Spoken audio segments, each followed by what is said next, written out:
right now, where you're sitting, in your brain, you have a picture of leadership. I don't know what it is, but I know you've got one. Usually that picture is historically based. What that means is that if you're a lower, you look at someone who is in an upper grade, and however they lead, that's how you choose to define what leadership is. For the last, almost 20 years, I've spent time trying to figure out who the leaders are and what it is that leaders are supposed to be doing. And today, we really have two objectives. Believe it or not, we're going to try and have a little bit of fun. I just found that I forgot to turn on the microphone. So hopefully that's a little bit better. The second thing, though, is without a doubt the most significant and challenging thing that we're going to do. I'm going to ask you to consider changing how you define leadership here on campus. I'm going to ask you to think a little bit different and broaden your perspective and look at leadership with new eyes. And we're going to look at 4 very specific changes in how you think about leadership. So let's go ahead and get started. Let me give you the very first change. Here it is.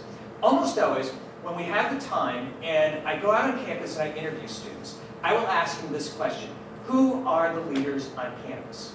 Now, I get all kinds of responses, but almost historically, the key response I get is this. They name people that have titles and people that have positions.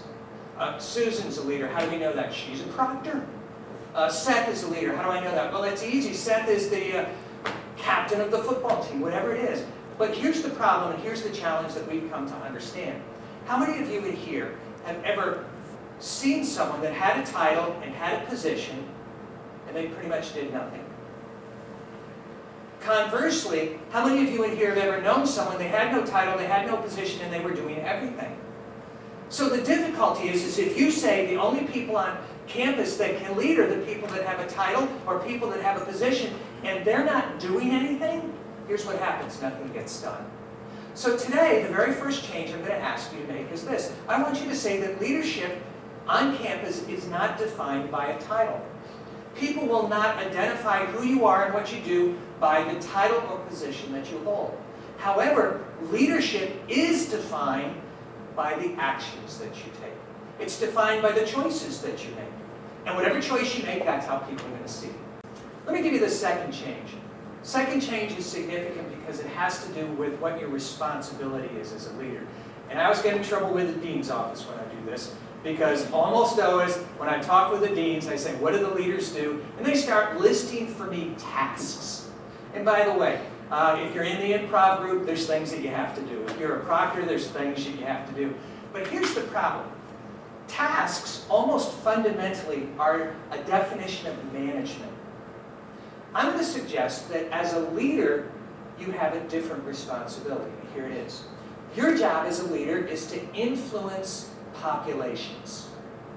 It's to take a group from here and move them over here. It's to affect how people think and act on campus. Let me give you the third change, and here's the change. Leadership's not about you. It's not about your resume. It's not about your benefits. I did this at Andover one year. This is 12 years ago. Yeah, go ahead, grab a seat. Give Anisha a round of applause. I did this at Andover one year, and to be honest, I asked a young lady, she'd already been selected to be a proctor. I said, why did you choose to run, to apply to be a proctor? Here's what she said to me. That's easy. Proctors get refrigerators in their rooms. I'm like, oh, really? She goes, oh, yeah, and on top of that, proctors get the choice of the best room on the hall. And I thought to myself, that's nice, but that's not leadership. That's a perk. What I'm simply suggesting as the third change is that leadership is about the success of the group. It's about having a great dorm. It's about having a great improv, and not necessarily you being the one up front. And the fun part about it is that as you switch that, as you change that in your head, what will happen is not only will the group do better, but you'll do better. Now there's one last change that I'd like to talk to you about. And the point that I'm trying to make, which I think is significant, is that leaders are the ones that dare to think big. They're the ones that challenge the possibility. They're the ones that say, what if and why not? And in so doing, set the stage for an incredible year. I don't know why this happens, but every year I'll talk with a dean that in some way or another goes to me at this point like this. Yeah, class of, and you can fill in the blank.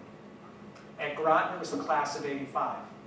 At Hotchkiss, it was the class of 2011. And I always ask them, I say, well, what does that mean?